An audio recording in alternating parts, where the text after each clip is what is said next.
Hello, this is question number 27 from the book Pathfinder, chapter kinematics, subsection check your understanding.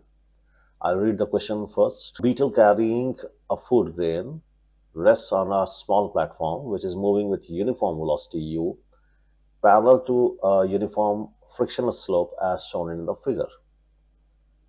So this is a platform which is moving parallel to this inclined plane, and on this platform there is a beetle, and that beetle is holding a food grain particle as well. At some point of time, the food grain fell out of the grip of the beetle. After collision with the slope, the food grain stops for a moment and then starts sliding down the slope. The moment when the food grains collide with the slope, the beetle jumps off horizontally backward with a velocity 3u relative to the platform for the food grain. Now, if the beetle grabs the food grain exactly when it lands on the slope, find suitable expression for the height h of the platform above the slope. Okay, so this is the question. This is a beautiful problem. I would strongly recommend attempting it only after you have studied both relative motion and projectile motion. Please do not watch the solution immediately. Spend at least 15-20 minutes trying it yourself. Even if you get stuck somewhere, that struggle is extremely valuable.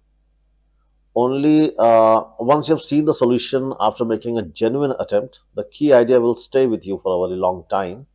And the next time you encounter a similar problem, your mind will immediately recognize the approach. Okay, so let's begin. This is the a situation just after the food grain is released, but before the beetle jumps. Okay, so this is the position of beetle.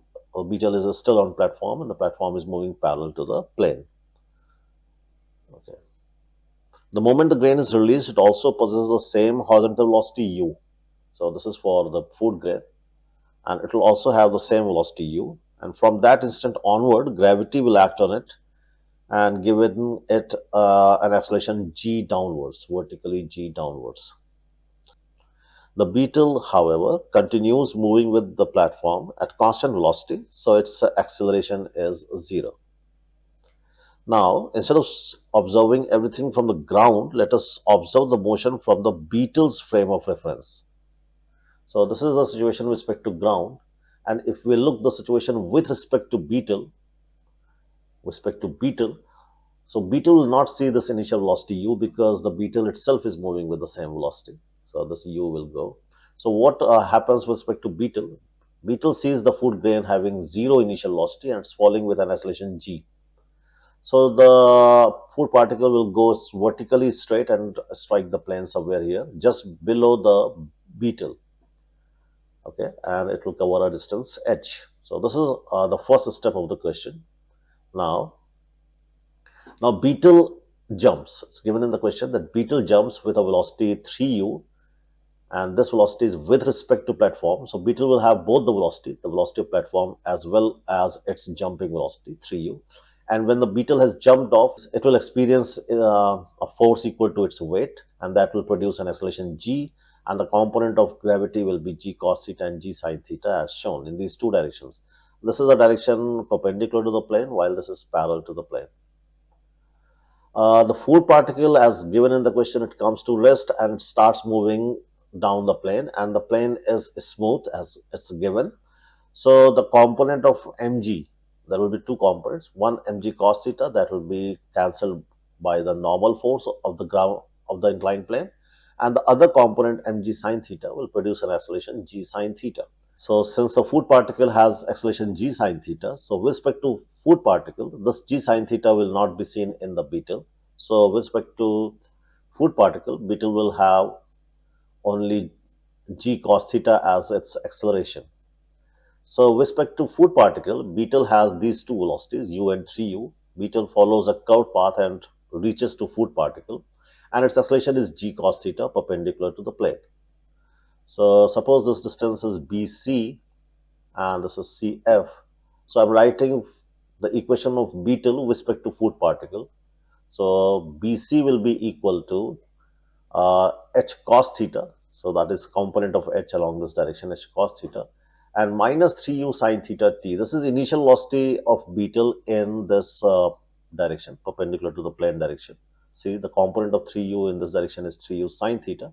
And minus because it is opposite to the displacement. So this is therefore minus. And the acceleration is g cos theta. So half a t square becomes half g cos theta t square. And the writing equation along C to F will have C to F distance is h sine theta. So that will be equal to velocity in this direction. So that will be the component of 3u along this direction, that is 3u cos theta.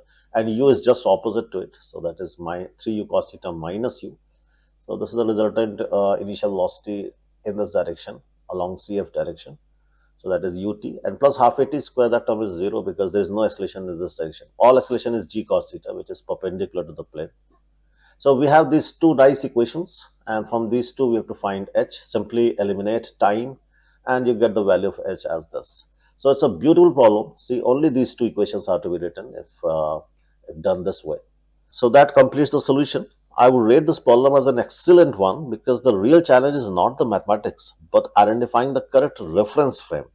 If you solve it directly from the ground frame, the calculation becomes much longer and the chances of making mistakes that also increases significantly.